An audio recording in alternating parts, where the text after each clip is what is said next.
sa UP, nagbabayad pa po kami ng tuition. Ngayon po, ni piso, walang binabayaran ang estudyante sa lahat ng state colleges and universities sa nationwide. Zero, wala pong binabayaran. Pangasinan State University, Tarlac State University, kahit ano po yan, wala pong binabayaran sa panahon lamang ng Duterte legacy. At hindi lang po yan sa mga national colleges and universities.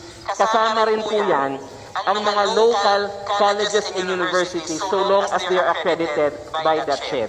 At nais ko rin pong pasalamatan ang ating butihing Congressman Eric Olivares dahil kasama po siya sa nag-aproba ng National ID Law at ng Free Tertiary Education Act. Palakpakan po natin si Congressman Eric Olivares.